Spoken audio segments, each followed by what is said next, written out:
Hoy puede ser. Corresponde también recibirlo.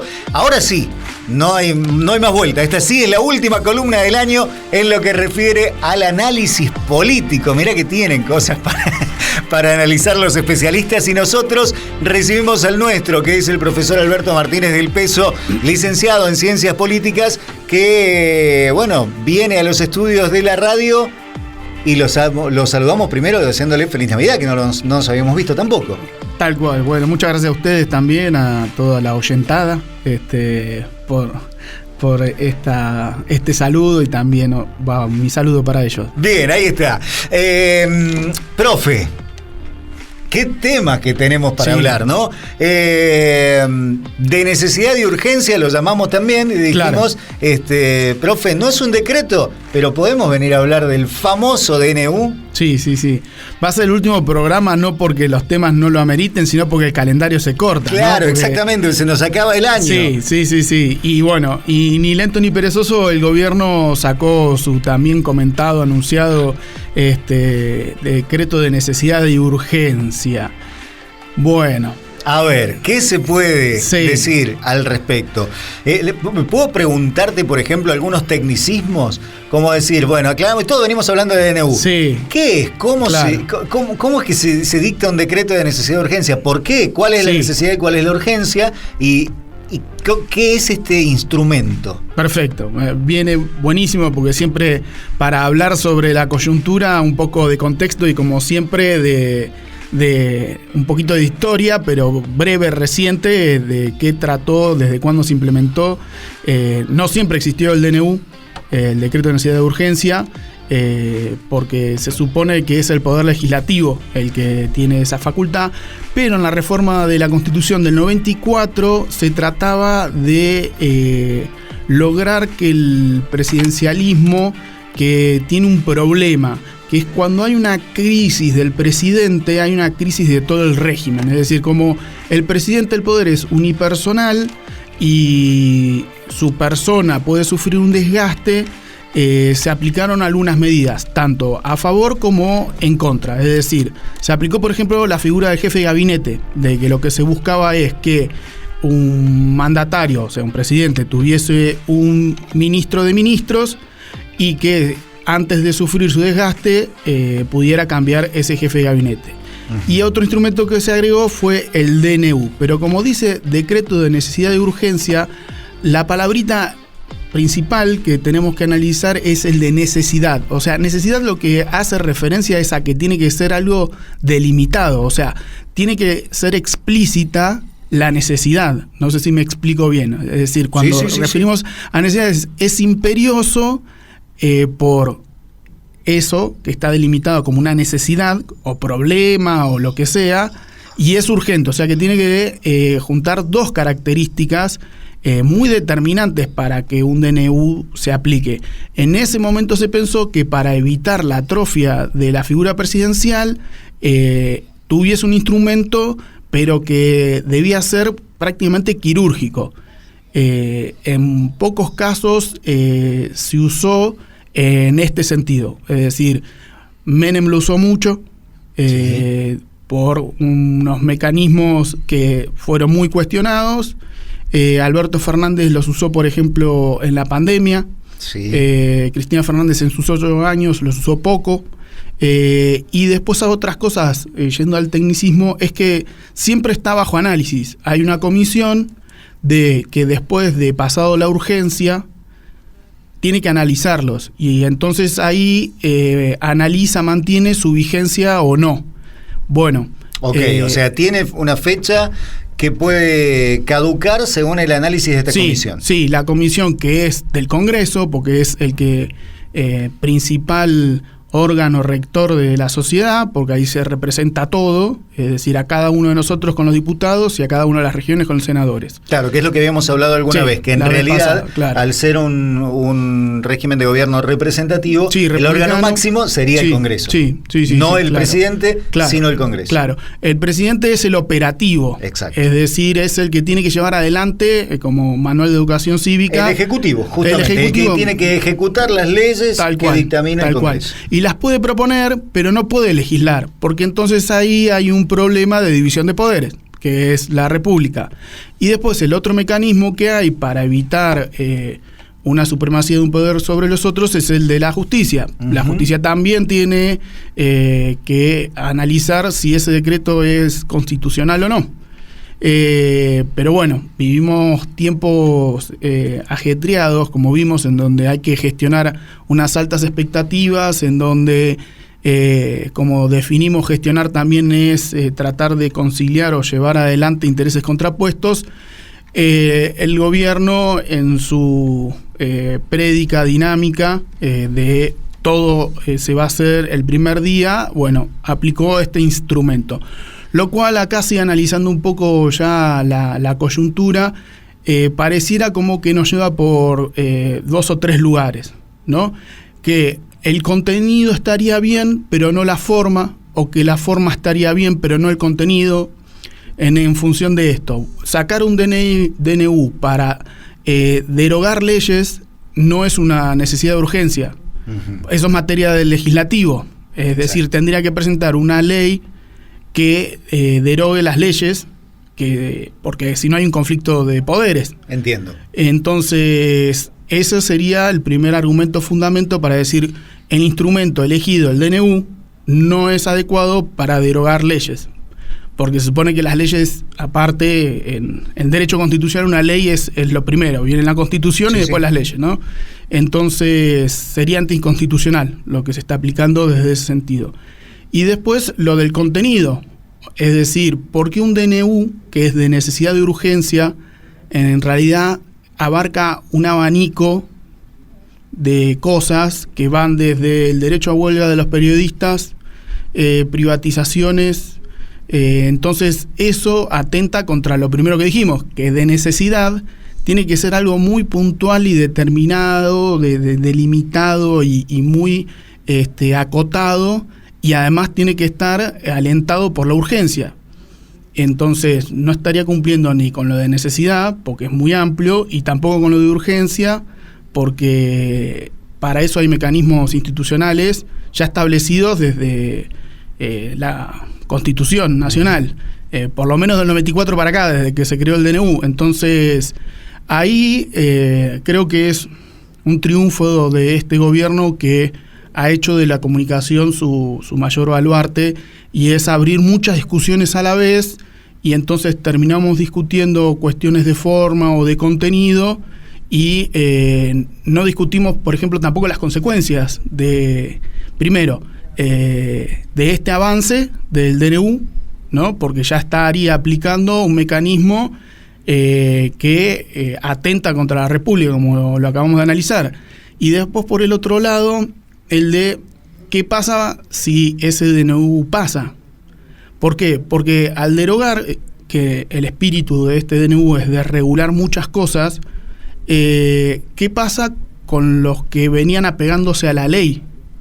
Claro. Entonces ahora, como no hay ley de cobertura, por ejemplo, de los alquileres, que también es una de las cuestiones que toca, ¿cómo se va a seguir rigiendo las relaciones comerciales en relación a los alquileres? Claro, los contratos nuevos, ¿cómo se van a...? ¿Con qué me referencio?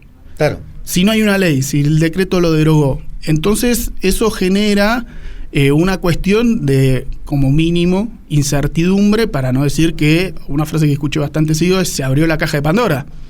Porque ahora cada instancia que estaba regulada por una ley, podía ser hace 50 años, ya no rige o no regiría.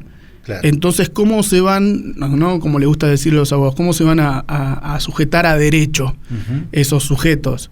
Y no se sabe. Cada cuestión va a tener que ser dirimida o por particulares o a la justicia. Sí, en el caso concreto de los alquileres, he leído no solo el tema de que se lo puede pactar en dólares, he escuchado gente que está pactando alquileres en Hacienda, gente que está pactando alquileres en grano, en bitcoins. Yo claro, puedo pedir que me pagues el alquiler con cartones de huevo. Claro. Entonces, bueno, todo puede ser... Pero ¿cómo te lo indexo? Tampoco sabemos. Por ejemplo. Digo, bueno, de acá a 6 meses hacemos un ajuste. Y el ajuste se rige ¿por qué? Claro. Entonces todo eso es como una gran nube gris que no nos está dejando entenderlo. Sí, entonces... Si el propósito, digo, desde la ignorancia absoluta, si el propósito es buenísimo... no lo entiendo todavía. No, o sea... no sé, habrá que dejar que pase el tiempo para entenderlo. Son más grandes las consecuencias que los beneficios. O sea, porque en principio, bueno, cada uno elige su manera, pero ¿cómo se sostiene el tiempo? Que es lo que vos estás tratando de hacer énfasis. Porque las cuestiones, o sea, si hay algo que nos demuestra la política es que la realidad es dinámica. Entonces, bueno, hoy arreglamos en base a cartón de huevo, pero mañana quien me alquila me lo puede fijar en lingotes de oro. Claro. ¿Y cómo hago yo para tratar de protegerme? O viceversa, ¿no?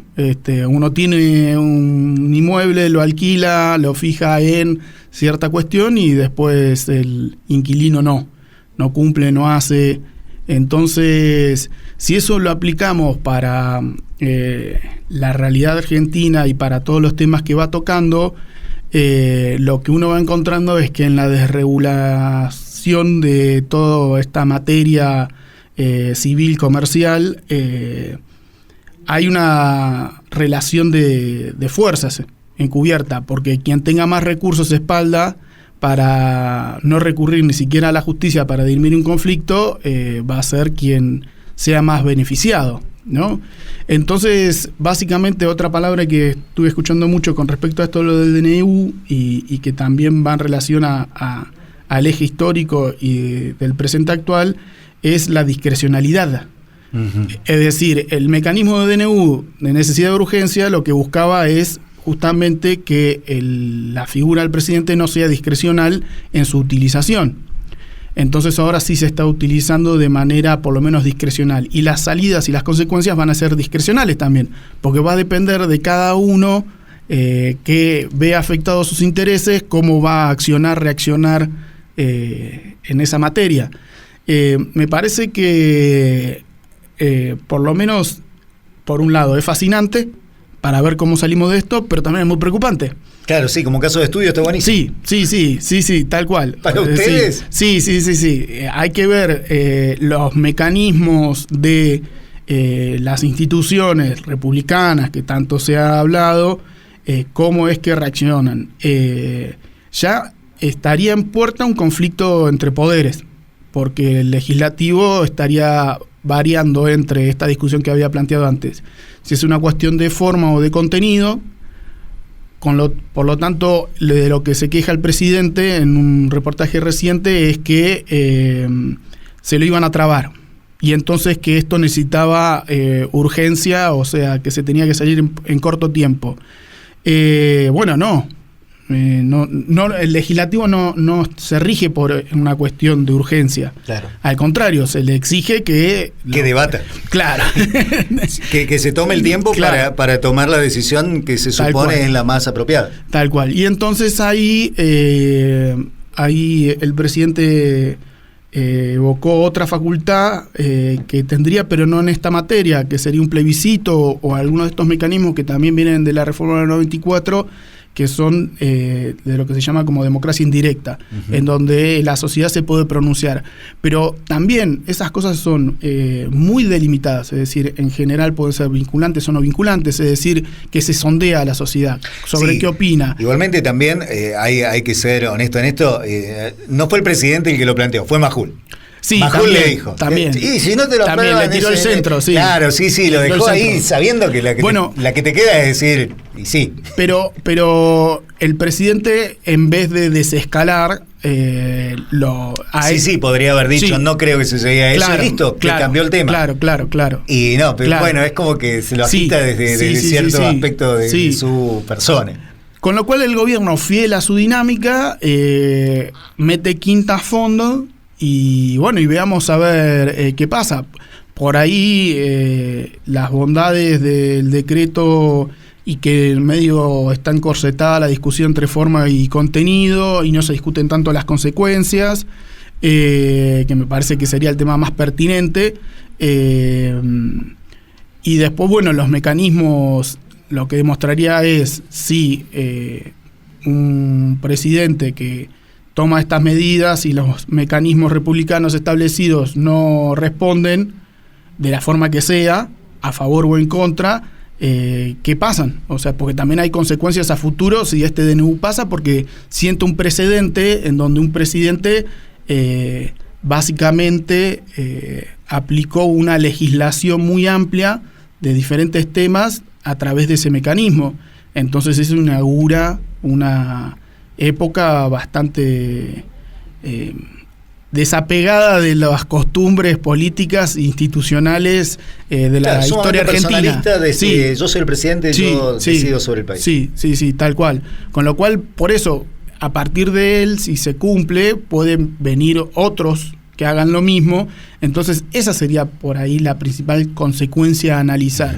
Bueno, después de este DNU, más allá de la discusión de la forma, del contenido, de sus consecuencias entre los particulares en las relaciones civiles, comerciales, bueno, y si viene alguien más y hace eso y saca un decreto que deroga lo que derogó Milei, y entramos así en una vorágine de decretos ómnibus, que pongo y que saco, que armo un sistema para el país y viene el de atrás y me lo rompe todo y arma otro. O sea, justamente el decreto terminaría siendo desvirtuado, para no ser pervertido, en donde cada presidente puede aplicar un DNU con una legislación a medida de sus 4 años. Claro.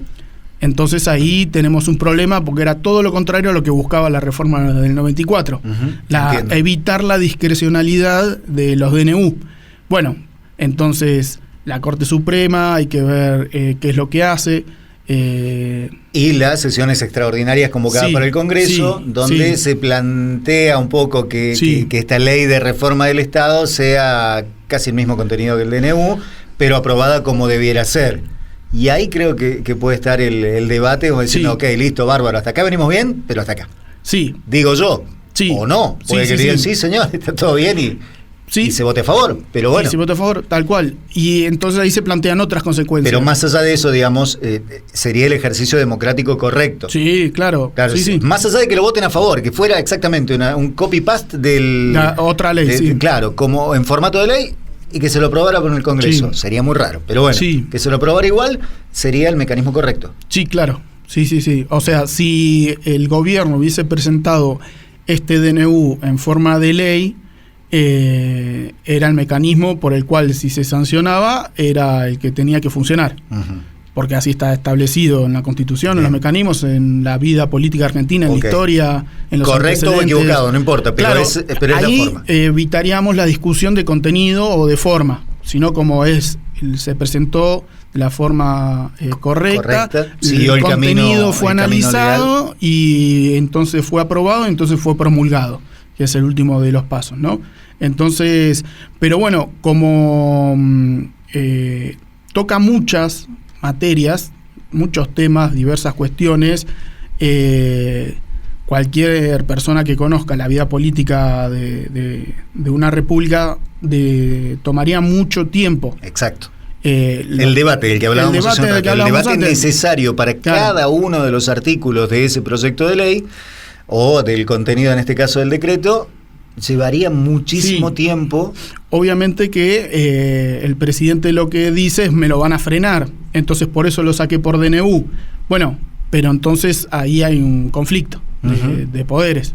Y bueno, como hablamos otras veces, las leyes tienen que salir por el Congreso. De hecho, hasta el Poder Judicial lo que puede referirse a que tal ley es inconstitucional, pero el legislativo tiene que volver para atrás y sacar una ley nueva, pero tampoco el Poder Judicial puede legislar. Exacto. Y el legislativo, como a riesgo de ser reiterativo, es el preeminente de los otros dos.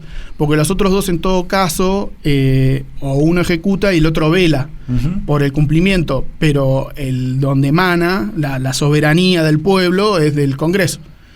Por eso es republicano. Entonces, a pesar de que en las costumbres políticas del retorno de la democracia, el legislativo es, en los usos y costumbres, el menos importante, es el más importante, institucionalmente hablando, en función del régimen republicano. Entonces, es interesante, si se quiere, este conflicto, pero en sus consecuencias puede llegar a ser preocupante porque, y acá también haciendo un poco de historia y de contexto regional, cuando ha habido conflictos entre el Ejecutivo, Presidente y Legislativo, ha pasado que o el Ejecutivo ha cerrado el Congreso o el Congreso ha hecho pedidos de juicio político del Ejecutivo. Está pasando en Perú, ha pasado en Brasil, y ese es uno de los peores escenarios porque se torna la vida política inviable. O sea, se cae en una atrofia en donde ese conflicto de poderes ni legisla ni gobierna, porque está, llamámosle, vamos a decirle, trabado o en jaque mutuamente. Sí, están batallando entre sí y no haciendo lo que debían hacer. Claro. Y eso tiene costos grandes para toda la nación, porque el presidente es débil, el legislativo es el débil y el presidente es el fuerte, y entonces se cae en una parálisis institucional en donde nada funciona. Y todo cae en una prédica un tanto radicalizada, que es un poco lo que estamos viendo como marca registrada de este gobierno, que en nombre del gasto, de la economía, de la urgencia, de la moral, de las buenas costumbres, de la gente de bien, hay que hacerse todo ya. Y de esa manera, en nombre de la eficiencia y la eficacia, como bienes superiores, están por encima de los mecanismos republicanos. Entonces, no estaremos viendo un buen futuro si lo comparamos con lo que pasa regionalmente en otros países.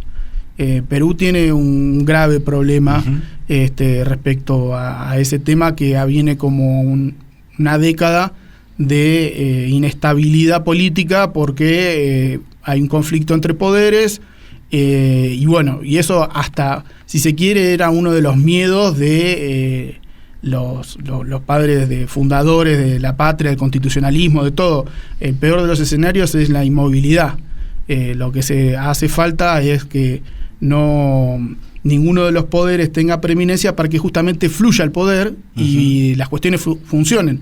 O sea, si uno es el más poderoso frente a los otros dos, hay un problema. Si nada funciona, hay un problema también. Entonces corremos el riesgo acá, si se quiere, en puertas, el de que un poder está pasando por encima de los demás.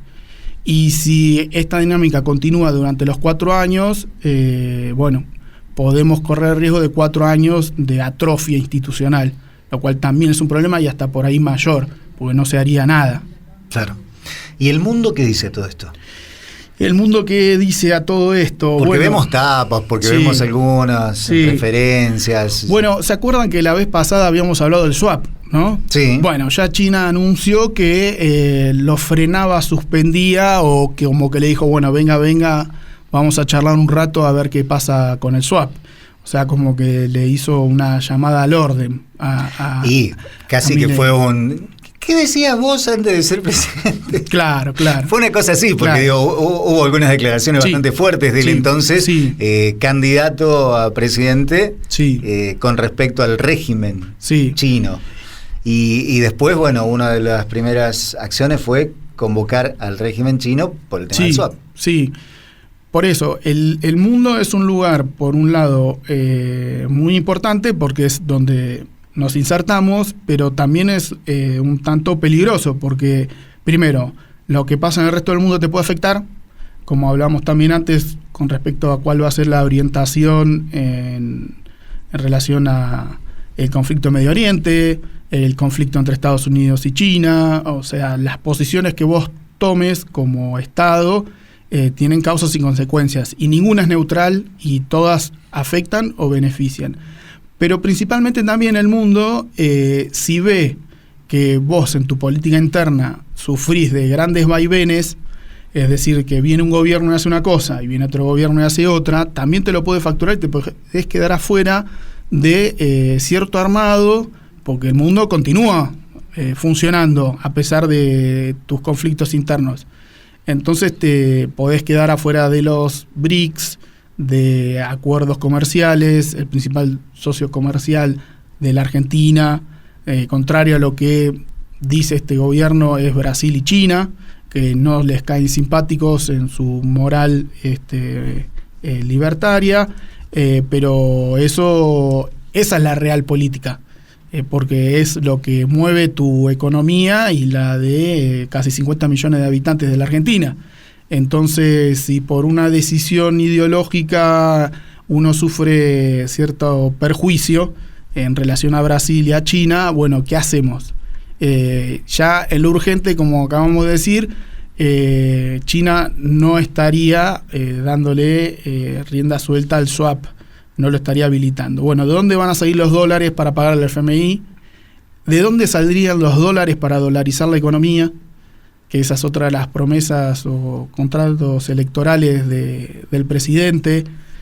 Si se restringe justamente algo que es muy necesario, que son los dólares. O sea, el gobierno actual tiene, o la Argentina, y heredó el gobierno actual, muy bajas reservas. Y grandes compromisos a futuro de pago. Entonces, ¿cómo va a resolver eso? Hace poco salió noticia de que el gobierno emitió 2 billones de pesos y compró 2.000 millones de dólares para reservas. Y eso era supuestamente el mal de la Argentina, esa práctica de emisión monetaria descontrolada. Y sin embargo se devaluó y ahora se desreguló la economía. Y entonces tendríamos todas las desventajas de lo anterior más las desventajas de lo actual. ¿Se entiende? Porque si el gobierno actual asumía con un discurso de emisión cero, de baja de inflación, de dolarización para recuperar el poder adquisitivo, y no está dejando de emitir, sino que emite más, y restringe sus opciones externas con respecto al swap, por ejemplo, ¿de dónde van a salir los dólares para pagar la deuda? ¿De dónde van a salir los dólares para que la moneda, el peso, no se siga devaluando? Supongamos que si se sale del peso y se va a la dolarización o a un plan parecido, bueno, ¿cómo va a funcionar en ese sentido la economía? Lo que se está viendo es que, avanzando en el tema, ¿no? Que Milei cambió la motosierra por la licuadora. Es decir, se aplicaron muchas medidas que lo que están haciendo es que el peso pierda valor. Entonces, y después se bajaron los intereses de los plazos fijos y están aumentando, desregulando los intereses de las tarjetas de crédito. Entonces, si uno lo ve desde esa perspectiva, pareciera que se está armando cierto cerco sobre el peso, porque está devaluado, los bancos ya en lo que es los plazos fijos no le ganan a la inflación, va a aumentar la inflación, las tarjetas de crédito no van a ser tampoco otra vía para consumir en cuotas, porque van a tener intereses muy grandes. Entonces, ¿para dónde nos vamos a tener que ir disparando? Para el dólar, entiendo. Bueno, pero eso va a acrecentar el faltante. Claro, el faltante. Entonces, ahí uno es donde dice, bueno, no sé cómo se va a resolver bien. Supuestamente, después de esto del DNU, estaría presentándose una ley. Según tengo entendido, el DNU abarca 300 temas, abarcaría 800, la ley. Así que, no sé, la verdad que está muy interesante por ver cómo el gobierno, dicho coloquialmente, siempre te planta un retruco, un vale 4, pero tampoco sabemos bien para dónde va a salir, porque hay que ver cómo juegan las cartas los otros. Siempre hablamos de lo del Poder Judicial. El Poder Judicial actual argentino son 4 nada más, lo cual también vos, preguntándome en referencia a otros países, son pocos países los que dejan que sea tan bajo el número de la Corte Suprema. De decisores, digamos, de la justicia. En general lo que se busca es un cuerpo colegiado, mucho más amplio, de que no sea menor a cierta cantidad, 11, hay otros países que tienen como 20 y pico, Entonces, lo que se trata es que las decisiones que salgan tengan algún peso, por mayoría por lo menos, y sino que se debatan a fondo y se llegue a un consenso. Siendo 4 personas es muy difícil, porque con que uno no se ponga de acuerdo ya perdés un cuarto de... Aparte ya de por sí, para empezar, son número par. Sí. Podrían empatar en cualquier decisión. Sí, y aparte que está establecido en otro número en la Corte Suprema, o sea que tendrían que estar llamando a postulación de ministros y no lo están haciendo. Y el presidente de la Cámara. De la Corte Suprema. De la Corte, perdón. Sí, se votó a sí mismo para ser presidente. Entonces eso también le quita autoridad. Entonces, si estamos con grandes expectativas sobre cómo va a funcionar el Poder Judicial y analizamos al Poder Judicial individualmente, encontramos como que no estamos con el mejor... Sí, es poco serio. Para decirlo de alguna manera, es poco serio. O por lo menos no con el mejor... currículum. Currículum o Corte Suprema de la historia para un momento tan demandante en sus funciones. De hecho, se ha expedido de manera... digámosle por lo menos polémica, en donde, por ejemplo, se ha pronunciado en materia de sanitaria durante la pandemia, ha declarado inconstitucional medidas de aislamiento, después ha derogado algo que el legislativo ponía en lo que es el mecanismo del Consejo de la Magistratura, que es el órgano político que regula al Poder Judicial, y que estaba en manos del Poder Legislativo. Derogó una ley y entonces ahora el presidente de la Corte Suprema también preside el Consejo de la Magistratura. Entonces, el órgano que regula a justamente ese cuerpo, y lo regula porque emana de otro poder, porque es republicano, tiene el doble sombrero. O sea, atiende de los dos lados del mostrador.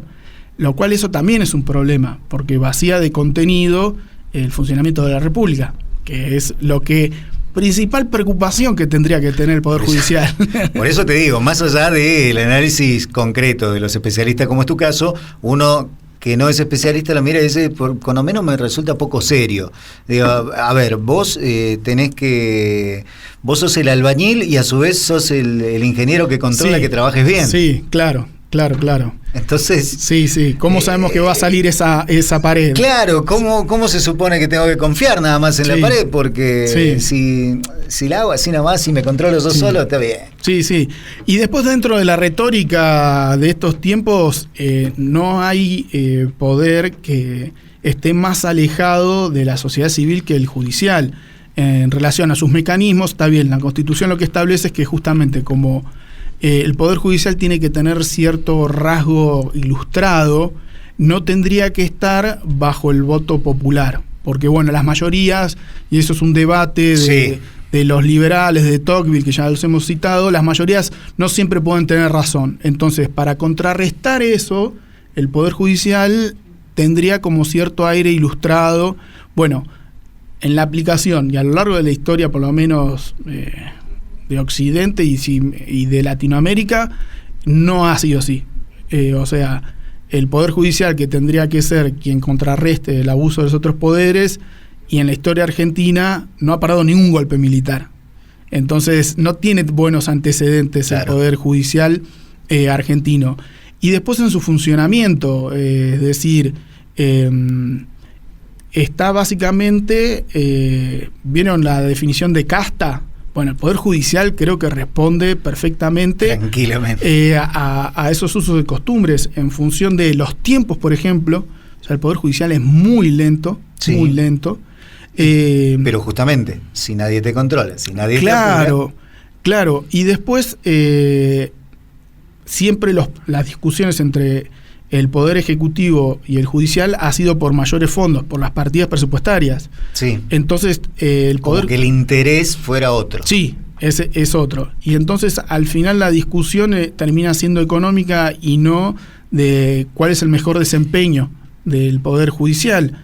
Y no hay mecanismos para que la sociedad le demande porque están cortados. Allá. Claro. Están más allá de la sociedad. Y lo que termina pasando en la práctica es que, si se quiere, termina siendo cooptado por las clases altas, ¿no? Termina siendo una cuestión de linaje en donde familias con cierta posición van logrando ocupar esos cargos y después los familiares de esas personas que logran acceder a esos cargos por una cuestión de herencia. Sí, es como la realeza. Sí, tal cual. Entonces, yendo a esta cuestión de que la conflictividad social está demandando un ajuste en la política y que sea más eficaz y eficiente, bueno, la justicia tiene un par de cuentas que rendir en ese sentido, y si encima a eso le agregamos que la vida política actual argentina le está demandando cierta reacción, claro, pero y aparte que esté a la altura de las circunstancias, no que se meta en el mismo conflicto, ¿no? Porque si cada uno de los poderes va a querer jugar su propio juego, bueno, no tendríamos un problema, que es que nadie se estaría ocupando, parecemos Carrió, de la República, ¿no? Entonces, el Ejecutivo quiere sacar su DNU lo más rápido posible, y si no, un enfrentamiento con el Legislativo. El Legislativo dice, bueno, vamos a ver qué negociamos, ¿no? Cada uno de los representantes empieza a ver, bueno, cómo va a ser esto, cómo va a ser lo otro. El Poder Judicial está expectante de esa competencia entre los dos poderes, de a ver qué puede lograr conseguir a su vez en ese juego político. Al final, este reclamo de la sociedad, que era a cierta mecanismo de protesta frente a la vida política, estaría saliendo todo al revés, ¿no? Y sin analizar las consecuencias de si se llega a aplicar todo lo que dijimos que se iba a aplicar. Bueno, Alberto, el año nos deja unas cuantas incertidumbres. Sí. Pero, o fascinaciones. Claro, sí, está bien, pero digo, como propósitos para fin de año. Ojalá todo esto salga bien. Sí. Sería como el gran deseo de fin de año. Y bueno, ya vamos a coordinar también el retorno en 2024 para seguir analizando, porque yo me imagino que vas a tener material. Sí, seguro. Alberto, de nuevo, muchísimas gracias por haberte sumado, por haber respondido en su momento a esta convocatoria para tener una columna de análisis político hecha por especialistas. Que tengas un excelente fin de 2023, un maravilloso 2024, vos y todos. Dale, muchas gracias por el espacio que me dieron, muy, muy agradecido, y siempre muy emocionante de poder hablar de el presente de la política argentina en una radio. Que tengas un muy buen año. Gracias, igualmente. El profesor Alberto Martínez del Peso, licenciado en Ciencias Políticas, nuestro columnista de análisis político en un país que tiene mucho para analizar. Hoy puede ser.